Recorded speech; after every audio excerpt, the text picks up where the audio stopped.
question 9.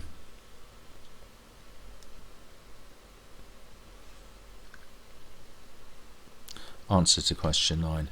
Okay, this question is all about averages, the various types of average. So part A, write down the modal number of drawing pins in a box. Modal means most. So what happened most often? This happened twice, this happened 4 times, and so on. This happened, something happened 4 times. That's the biggest number.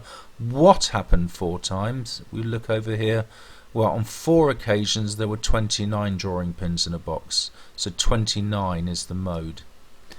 Part B, work out the range of the number of drawing pins in a box. Well, the range is the biggest, take away the smallest.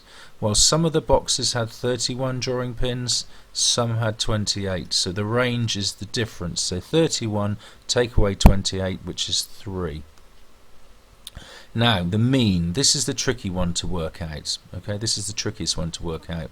We need to have all the drawing pins, adding up all the drawing pins, and we divide it by the number of boxes, which is 10. So how do we work out how many drawing pins we've got altogether? Well, 2 boxes had 28 drawing pins. So how many drawing pins is that? 2 times 28, which is 56. Four boxes had 29 drawing pins. How many drawing pins? 4 times 29 is 116, and so on.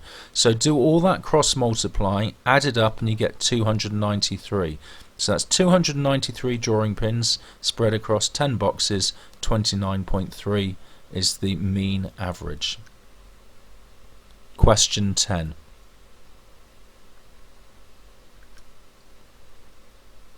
Okay, the answer to question 10. This is very similar to number 9. The only difference is that we've got grouped data.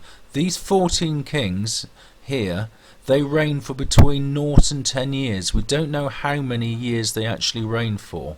So the best we can do is take an estimate, to take the average, to take the midpoint. So that halfway between 0 and 10 is 5. Halfway between 10 and 20 is 15, and so on. So this is the additional column. This is the midpoint. We're assuming the midpoint for the number of years reigned. So bearing that in mind, part A, modal class. Remember, mode is most. This happened most often. What happened most often? This did. So that's your answer. So part B, where you're working out the mean, well, this cross multiplying, we now say these 14 kings reigned for 5 years. These 13 kings reigned for 15 years. So how many years is that? Well, it's 14 times 5, 13 times 15, and so on, giving us these numbers, which add up to 695. 695 divided by 41 gives us this for the mean length of reign.